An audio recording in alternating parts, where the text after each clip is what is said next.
única do homem e da natureza. Foi esconderijo, refúgio, sentinela solitária, atalaia fronteiriça, fortaleza inexpugnável. Destino evidente quando o homem, por fortes razões da sobrevivência, ousa investir na aliança com uma obra da natureza tão extraordinária como é o morro mais inóspito, abrupto, inacessível e escarpado da Serra do Sapoio, limite norte da Serra de São Mamede. Esta deslumbrante crista rochosa atirada para o céu serviu para defender gentes, fronteiras e haveres.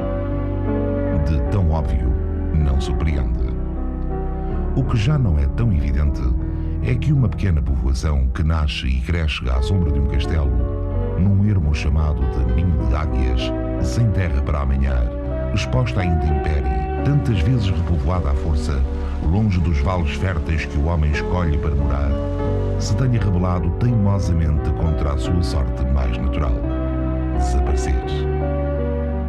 Permaneceu, intacta, durante séculos e séculos apertada pela mesma cerca, com o casario trepando ao sabor dos acidentes do morro que ninguém aplanou, mantendo viva, entre a ancestral austeridade do granito e a renovada leveza da cal, uma longa e heroica história que, em rigor, começa com a do seu próprio nome: Marvão.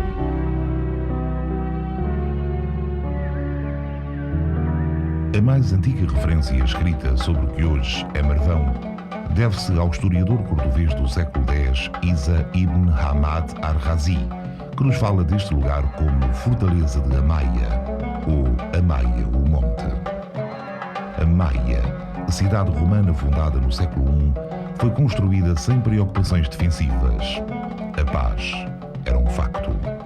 Como hoje se reconhece, foi concebida como uma cidade de lazer satélite de Mérida, implantada que está no Vale da Aramanha, onde correm as águas frescas e cristalinas do rio Severo. É, pois, natural que, em períodos de instabilidade, as guarnições romanas procurassem criar alguns pontos de atalaia para a proteção da sua civitas, entre os quais o Morro de Marvão.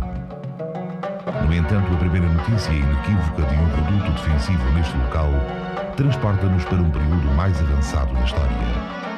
Ibn Marwan, um muladi de nobre estirpe emeritense que se celebrizou no último quartel do século IX como rebelde e caudilho de guerra contra o Emirato de Córdoba, quando se sentia ameaçado, refugiava-se nesta fraga. A sua ligação ao morro tornou-se tão clara que acabou por mudar o nome. O Monte Amaia, conhecido hoje por Amaia de Ibn Marwan, é um monte alto e inexpugnável a leste da cidade de Amaia das Ruínas, cita sobre o rio Severo. Deste notável cavaleiro do Islão deriva o topónimo Marvão. O castelo constitui-se em dois recintos contíguos que abarcam toda a crista rochosa.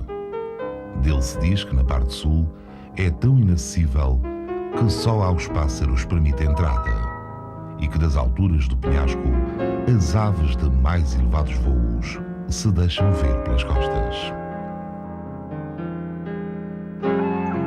A sua ímpar localização estratégica, a uns escassos 13 km da fronteira, associada às características inóspitas do sítio, fizeram de Marvão um misto de quartel, de coto, de homiciados e de posto fronteiriço.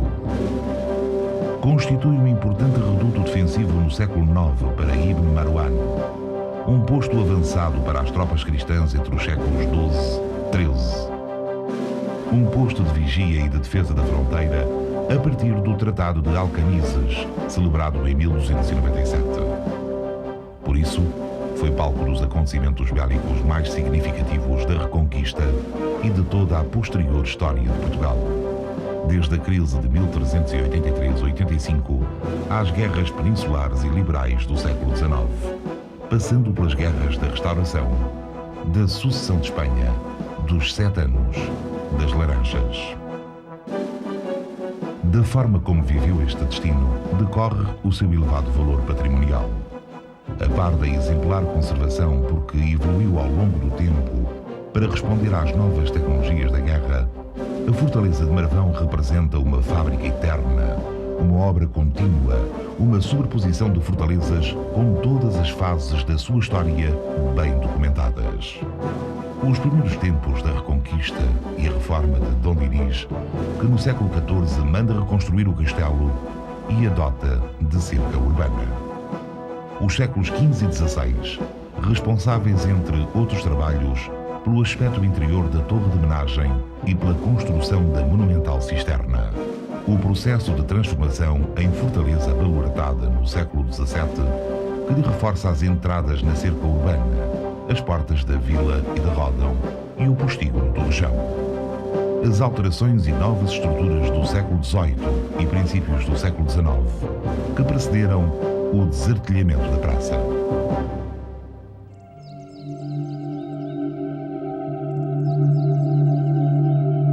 A evolução urbana acompanhou de perto a história bélica de Marvão. No princípio era a fortaleza. Entre a entrada principal, então pela porta da vila, e o castelo, traçou-se sabiamente a meia encosta o primeiro arruamento da urbe, a Rua das Portas da Vila, a que veio juntar-se, partindo das portas de Ródão, a Rua de Cima.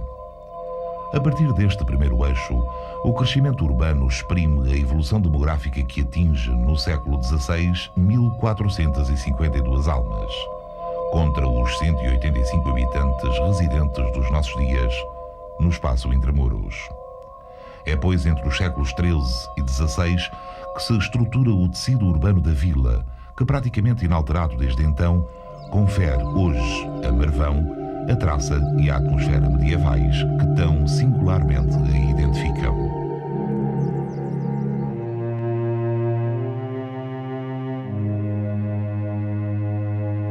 Porque as guerras refriaram o seu desenvolvimento, Marvão pode considerar-se um livro vivo de arquitetura popular, com alguns elementos de erudição.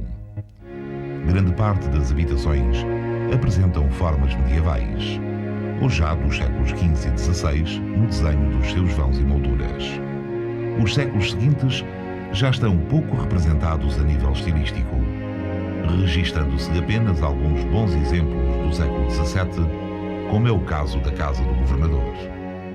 As reabilitações respeitaram a tradição e mesmo um pastiche representativo dos anos 40-50 do nosso século, como é a Casa do Povo, merece, neste conjunto, ser conservado. Do alto deste termo, também se ergueram preces ao céu, ali tão perto. Mas onde a natureza capricha, em portentosos hinos de glória, não pode o homem rivalizar. Irmana as casas de Deus com as suas, singelas, de granito e cal, e assim cumpre as suas devoções. A Santa Maria, a São Tiago, ao Espírito Santo, ao Calvário de Cristo e também a Nossa Senhora da Estrela, a quem foi dedicada a única construção quatrocentista implantada para lá da cerca.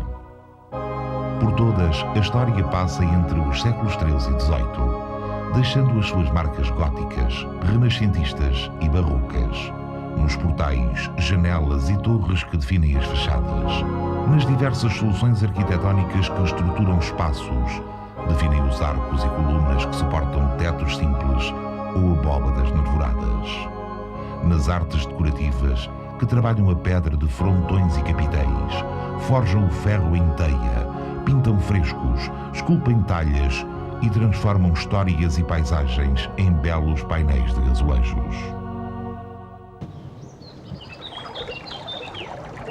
Lá no fundo corre o Severo, com a velha ponte quinhentista, marco da fuga de milhares de judeus. Ergue-se a torre de portagem que aguardava a afirmar direitos alfandegários reais. Subsistem as ruínas dos antiquíssimos fornos de escusa que, fazendo cal, deram muito pão. Revitaliza-se a maia das ruínas. Espraiam-se os vales verdejantes, com água abundante que desde os tempos do Paleolítico foram procurados pelas comunidades humanas deste território. A serra acima, partem de todos os lados velhas calçadas. Hoje, conhecem amantes da natureza. Ontem, testemunharam fugas e correrias militares, aflições de gente que quase voava em busca da proteção de Marvão. Pelas encostas, dispõem-se carvalhos, castanheiros, pinheiros, sobreiros e azinheiras. Ao sabor das estações, o verde tinge-se de vermelho, amarelo, castanho e por todo o lado o ar perfuma-se de estevas e rosmaninho.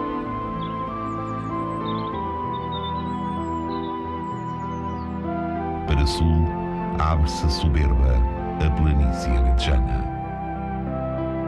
Marvão é um exemplo extremo de um tipo de habitat humano peninsular, característico do período islâmico e da Reconquista, séculos VIII ao século XV, que se manteve até aos nossos dias em invulgar estado de conservação, não excedendo a sua área urbana a que já apresentava no final daquele período, resultando o sítio de uma simbiose invulgar entre o homem e a natureza.